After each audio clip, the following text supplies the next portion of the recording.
علماء اکرام کے بیانات سننے کے لیے ترغیبی بات چینل کو سبسکرائب کریں۔ بسم اللہ الرحمن الرحیم۔ الحمدللہ رب العالمین، والصلاة والسلام علی سید الانبیاء والمرسلین وعلی آلہ واصحابہ اجمعین، اما بعد، فقد قال اللہ تبارک و تعالی فی القرآن المجید: اعوذ باللہ من الشیطان الرجیم، بسم اللہ الرحمن الرحیم۔ یا ایہا الذین آمنوا لا تلہکم اموالکم ولا اولادکم عن ذکر اللہ ومن یفعل ذلک فاولئک هم الخاسرون۔ وانفقوا مما رزقناکم من قبل ان یأتی احدکم الموت فیقول رب لولا اخرتنی الى اجل قریب فاصدق واکن من الصالحین ولن یؤخر اللہ نفسا اذا جاء اجلها واللہ خبیر بما تعملون۔ وقال النبی صلی اللہ علیہ وسلم: اذا مات الانسان انقطع عنه عمله الا من ثلاثة: صدقة جاریة او علم ينتفع به او ولد صالح يدعو له او كما قال رسول اللہ صلی اللہ علیہ وسلم۔ محترم بزرگوں اور عزیز ساتھیوں، انسان کی یہ فطرت ہے کہ جس جگہ کا اس کو یقین ہوتا ہے کہ ہمیں فلاں جگہ منتقل ہونا ہے، تو اس جگہ کے لیے وہ پوری تیاری کرتا ہے، اور جس جگہ اس کو منتقل ہو کر جانا رہتا ہے وہاں کے لیے، وہاں کے آرام کے لیے، وہاں کے سکھ اور چین کے لیے ہر طرح کا فکر مند رہتا ہے اور ہر طرح کی کوشش کرتا ہے۔ مثلا اگر کوئی شخص بنارس کا رہنے والا ہے اور نقل مکانی کر کے سورت یا بنگلور جانا چاہتا ہے اور اس کا پختہ ارادہ اسی جگہ رہنے کا ہے، تو وہ اپنی ہر چیز بنارس کی بیچ کر یا لے کر اس جگہ سے جائے گا، کوئی چیز یہاں چھوڑنے کے لیے تیار نہیں ہوگا، کیونکہ اس کو ہر چیز کی ضرورت اس جگہ پڑے گی، اور اس جگہ وہ کسی کا محتاج نہ رہے بلکہ اپنی ضرورت اپنے سے پوری کرے۔ اس کے لیے وہ آدمی فکر مند رہے گا اور اس کے لیے پوری تیاری کرے گا۔ یہ تو دنیا کا عارضی انتقال ہے۔ ایک نقل مکانی وہ ہے جو انسان کی ہمیشہ ہمیشہ کے لیے ہونے والی ہے، جس کو کہتے ہیں اور جس کا ذریعہ بنتا ہے موت، جس کے ذریعے سے آدمی نقل انتقال کرتا ہے اور اس دنیا سے عالم برزخ کے اندر منتقل ہوتا ہے۔ پھر عالم برزخ سے جب قیامت قائم ہوگی تو حشر کے میدان میں کھڑا کیا جائے گا۔ یہ انسان کی اصل نقل مکانی ہے۔ انسان جس چیز کو آگے بھیج دیتا ہے اس چیز کے لیے فکر مند رہتا ہے، جہاں جانا رہتا ہے اس کے لیے تیاری پہلے سے کرتا ہے۔ آج ایک ایمان والے کا یہ یقین ہے اس کو اس دنیا سے جانا ہے، موت کے ذریعے اس کے اس دنیا کو چھوڑ کر چلے جانا ہے، اور جو چیز اس کے پاس یہاں پر ہے وہ اس کی چھوٹ جائے گی، اور جو آگے بھیج دیا ہے اس کے لیے وہ تیاری، اس کے لیے وہ اس کو کام آئے گا۔ اسی وجہ سے قرآن پاک کے اندر اللہ رب العزت نے ایمان والوں کو متعدد آیات کے اندر اس بات کی ترغیب دی ہے کہ ایمان والو اللہ سے ڈرو اور دیکھو کہ کل کے لیے تم نے کیا آگے بھیجا ہے۔ یا ایھا الذین آمنوا اتقوا اللہ وَلْتَنْظُرْ نَفْسٌ مَا قَدَّمَتْ لِغَدٍ وَاتَّقُوا اللَّهَ، دیکھو کل کے لیے تم نے کیا تیاری کر رکھی ہے، وہاں پر کیا بھیج رکھا ہے۔ اگر آدمی وہاں پر کچھ بھیجے گا تو اس کو کسی طرح کی آس ہوگی، آدمی اس کے لیے وہاں پر جانے کے لیے تیار ہوگا، لیکن ہم بھیج کیا سکتے ہیں؟ قرآن پاک کے اندر متعدد آیات کے اندر اس کو بھی ذکر کیا گیا ہے کہ ایک انسان دنیا کے اندر رہ کر اپنے آخرت کی تیاری کے لیے کون سی چیز آگے بھیج سکتا ہے۔ اس کے اندر جہاں اعمال میں بہت سارے اعمال ہیں، وہاں ایک چیز ہے جس کا تعلق انسان کے مال سے ہے، اور مال جہاں پر آدمی کا جاتا ہے وہاں پر اس کا جی لگا رہتا ہے۔ کسی بینک کے اندر ہم پیسہ جمع کر دیں، ہر وقت فکر رہتا ہے کہ بینک کے اندر ہمارا اماؤنٹ کتنا ہے، کہیں ایسا تو نہیں ہوا کہ کسی ڈیفالٹر نے اس میں سے کچھ نکال لیا ہو۔ ہر وقت آدمی فکر مند رہتا ہے، کہیں ایسا تو نہیں ہوا کہ بینک ڈوب جائے۔ کیوں فکر مند رہتا ہے؟ اس لیے کہ بینک کے اندر اپنے پیسے کو جمع کر رکھا ہے، اس لیے ہر وقت اس کی فکر رہتی ہے کہیں روپیہ کے اندر کمی نہ ہو جائے، کہیں ضائع نہ ہو جائے، کہیں بینک دیوالیہ نہ ہو جائے۔ اس کی فکر کیوں رہتی ہے؟ اس لیے کہ اپنے مال کو آگے بھیج دیا۔ اگر ہم اس مال کو اللہ رب العزت کے خزانے کے اندر بھیج دیں، اللہ رب العزت کے بینک کے اندر بھیج دیں، وہ ایسا بینک ہے جہاں پر کسی طرح کا کوئی دیوالیہ پن نہیں، وہاں کسی کے ساتھ کسی طرح کی کوئی بے انصافی نہیں ہوگی، وہاں کسی کے ساتھ کسی طرح کا ایک رتی کے برابر بھی ظلم نہیں کیا جائے گا، جو کرے گا اس کو پورا پورا بدلہ دیا جائے گا،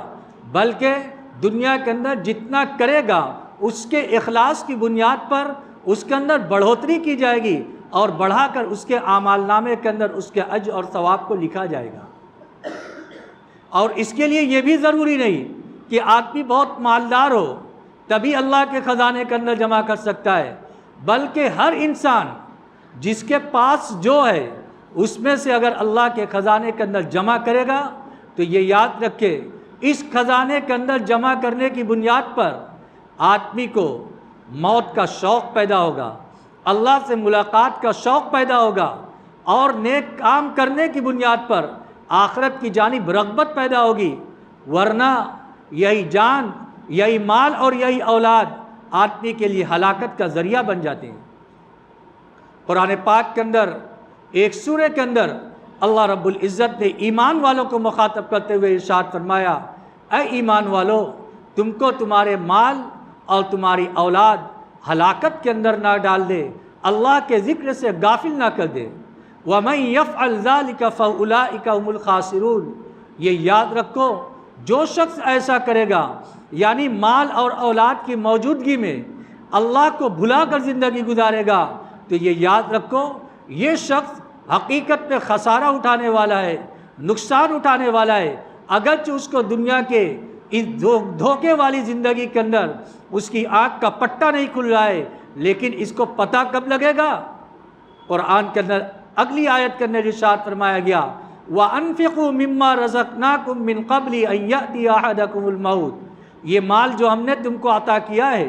اس میں سے خرچ کرو قبل اس کے کہ کسی کے پاس موت کا وقت آ جائے، فَيَقُول، پھر وہ شخص کہنے لگے، یعنی جب موت کے مراحل سامنے آ جاتے ہیں، سکرات الموت کا وقت آ جاتا ہے اور آدمی کے سامنے دنیا کے پردے ہٹا دیے جاتے ہیں، برزخ کے پردے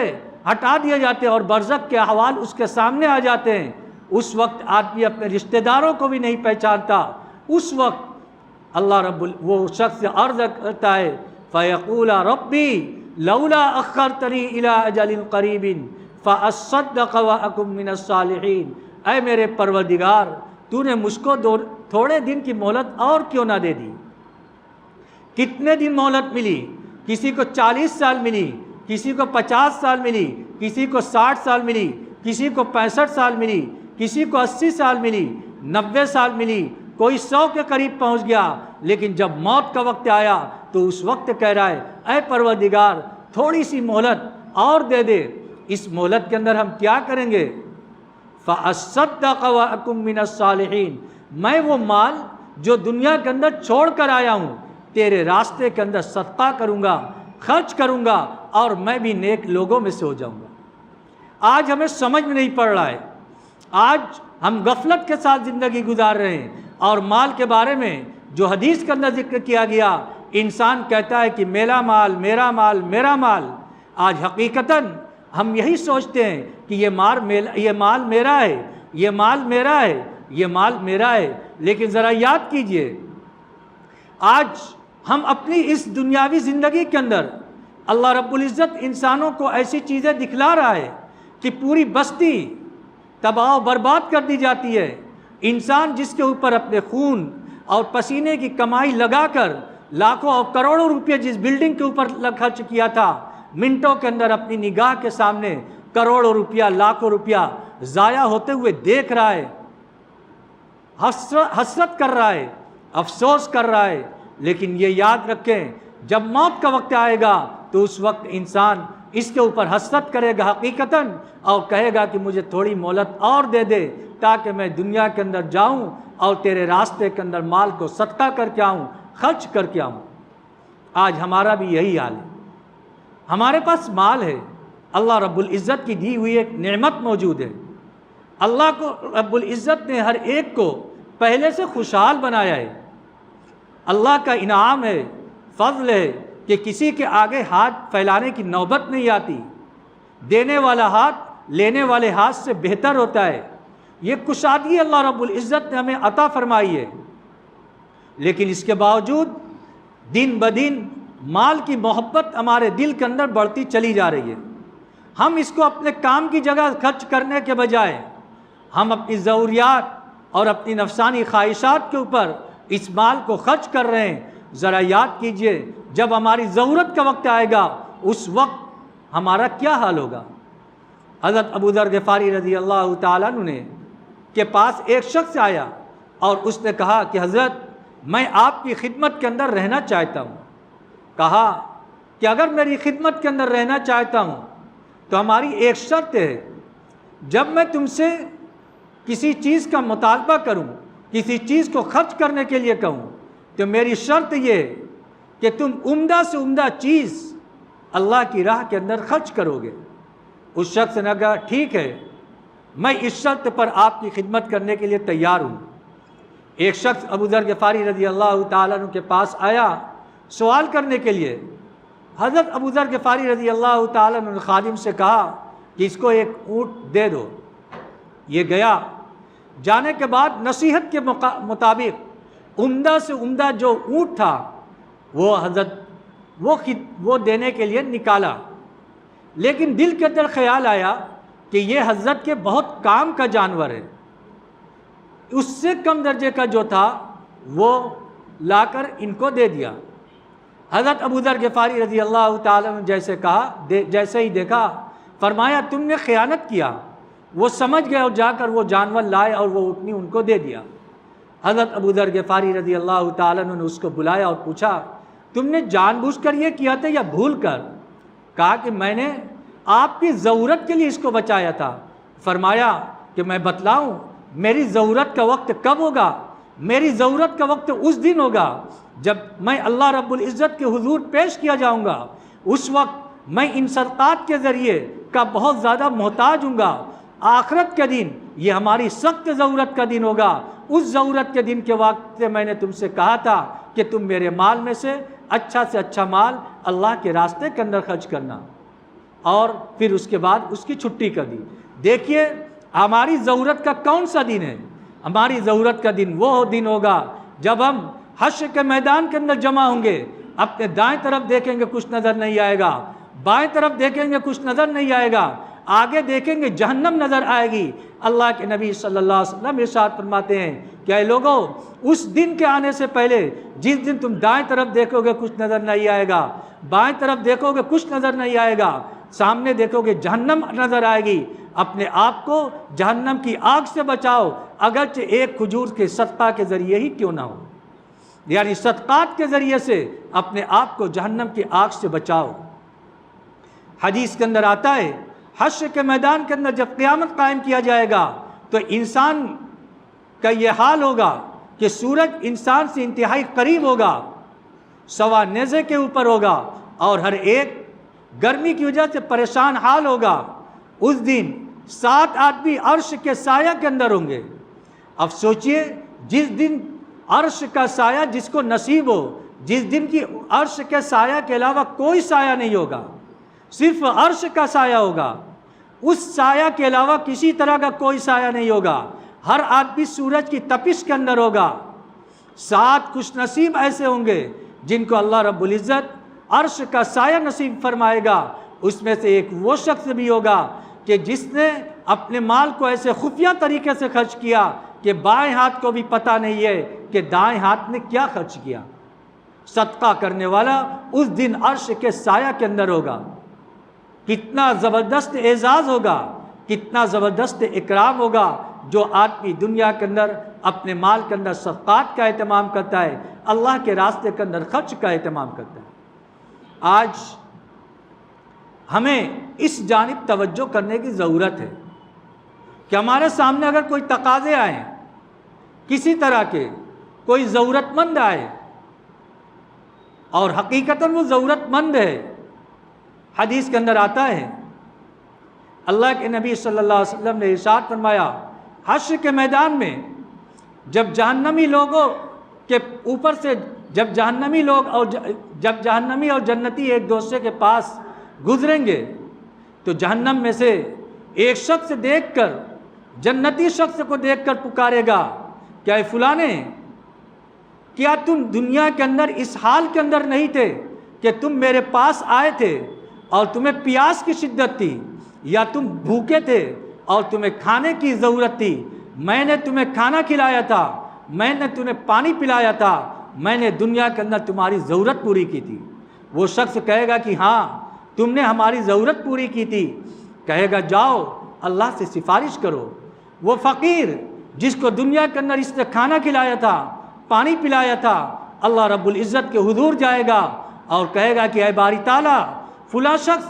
دنیا کے اندر میری ضرورت کو پوری کیا تھا، آج میں سفارش کرتا ہوں کہ آپ اس کو جہنم کی آگ سے نکال لیجئے۔ اللہ رب العزت اس کی سفارش کو قبول فرمائیں گے اور اس شخص کے بارے میں فیصلہ کیا جائے گا کہ ہاں اس کو ہماری رحمت کے اندر داخل کر دو۔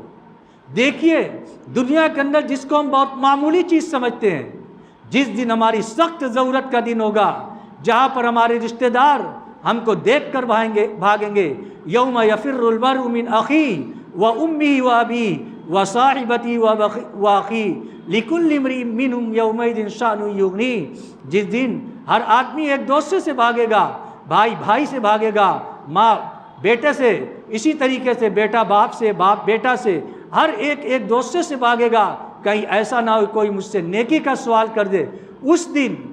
ہمارے لیے یہ شخص شفاعت کا اور سفارش کا کام کرے گا، جس کو ہم دنیا کے اندر بہت معمولی سمجھتے ہیں اور اس کو چھوڑ دیتے ہیں۔ اس لیے جو دنیا کے اندر اپنے مال کے ذریعے سے اللہ کی رضا حاصل کریں،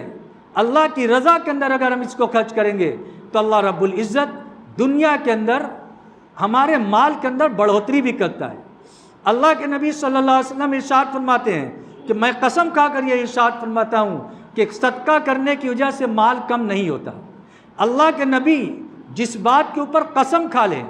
سوچئے آپ کی بات ویسے ہی سچی بات ہے، اور جس بات کے اوپر اللہ کے نبی صلی اللہ علیہ وسلم قسم کھا لیں، یہ اور تاکیدی بات ہو جاتی ہے کہ اگر کوئی شخص اپنے مال کو صدقہ کرتا ہے تو اس صدقہ کی وجہ سے مال کے اندر کمی نہیں ہوتی، بلکہ مال کو اللہ رب العزت بڑھاتا ہے۔ یمحق اللہ الربا ویربی الصدقات، اللہ رب العزت نے قرآن کے اندر ارشاد فرمایا، سود کو اللہ رب العزت مٹاتا ہے اور صدقات کو بڑھاتا ہے۔ جب آدمی انسان دنیا سے مر کے چلا جاتا ہے تو اعمال کا سلسلہ منقطع ہو جاتا ہے، ختم ہو جاتا ہے، لیکن کچھ چیزیں ایسی ہوتی ہیں کہ مرنے کے بعد بھی اس کا سلسلہ جاری رہتا ہے۔ اس میں سے ایک صدقہ جاریہ ہے کہ انسان نے اپنے اس مال کے ذریعے سے اپنی آخرت کی تیاری کی، کسی مسجد کی تعمیر کے اندر حصہ لے لیا، کسی مدرسے کی تعمیر کے اندر حصہ لے لیا، کسی رفاہی کام کے اندر، ہاسپٹل وغیرہ کے اندر حصہ لے لیا، کہیں پانی کی ضرورت تھی وہاں پر کنواں کھدوا دیا، کہیں پانی کی ضرورت تھی سمرسیبل کھدوا دیا، کہیں پر دمکل لگوا دیا، کہیں پر ٹھنڈے پانی کے پینے کی مشین لگوا دی۔ یہ ساری ایسی چیزیں ہیں جو صدقہ جاریہ کی قبیل سے ہوتی ہے۔ اس کے اندر اگر آدمی کرے گا، آدمی تو اس دنیا سے چلا جائے گا، لیکن مرنے کے بعد اس کے نامہ اعمال کے اندر اس کا ثواب اس کو ملتا رہے گا۔ کون ایمان والا ایسا ہوگا جس کی یہ خواہش نہ ہو، جس کی یہ تمنا نہ ہو کہ مرنے کے بعد ہمارے نامہ اعمال کے اندر اعمال کا سلسلہ جاری رہے، وہ بند نہ ہو۔ اس لیے ہمارے پاس موقع ہے۔ فَإِذَا جَاءَ أَجَلُهَا، جب انسان کی مدت پوری ہو جاتی ہے تو پھر وَلَن يُؤَخِّرَ اللَّهُ نَفْسًا إِذَا جَاءَ أَجَلُهَا، اللہ رب العزت فرماتا ہے ہرگز کسی کو نفس کو یعنی انسان کا جب وقت آ جاتا ہے تو پھر اس کے اندر ایک سیکنڈ کی بھی گنجائش نہیں ہوتی۔ اللہ رب العزت کو تمہارے ہر کام کی خبر ہے، لہذا یہ یاد رکھو اللہ رب العزت نے تم کو جو مال دیا ہے یہ اللہ کا مال ہے۔ اللہ جو مال دینے پر قادر ہے وہ لینے پر بھی قادر ہے۔ جب مال کو دیا ہے یہ ایک نعمت ہے، اس نعمت کو اس طریقے سے حلال طریقے سے حاصل کرنا ہمارے لیے ضروری ہے۔ اسی طریقے سے ضرورت کی جگہ پر خرچ کرنا، اپنی ضروریات پر، اپنے بچوں کی ضروریات پر، ضروری اور دوسری چیزوں کے اوپر۔ اسی طریقے سے ہماری اصل ضرورت ہماری آخرت کی ہے، اس کے لیے مساجد ہیں، مدارس ہیں، غریب لوگ ہیں اور دیگر رفاہی کام ہیں، اس کے اندر اللہ رب العزت نے ہم کو دیا ہے تو ہم خرچ کریں گے اور اس یقین کے ساتھ خرچ کریں گے کہ یہ مال جو ہم خرچ کر رہے ہیں یہ اپنے فائدے کے لیے دے رہے ہیں، کسی کا اس سے کوئی فائدہ نہیں، اور یہ فائدہ ہمیں اس وقت کام آئے گا جب ہم انتہائی محتاج ہوں گے۔ جب اس احساس کے ساتھ دیں گے تو دینے والے کے اندر اپنی ضرورت کا احساس ہوگا، اور اس کی بنیاد پر آخرت کے اندر ہمارے نامہ اعمال کے اندر ذخیرہ بھی جمع ہوں گے۔ اللہ رب العزت ہم سب کو کہنے سننے سے زیادہ عمل کی توفیق عطا فرمائے۔ وآخر دعوانا الحمد للہ رب العالمین۔ مزید علماء کے بیانات سننے کے لیے ترغیبی بات چینل کو سبسکرائب کریں۔ جزاک اللہ۔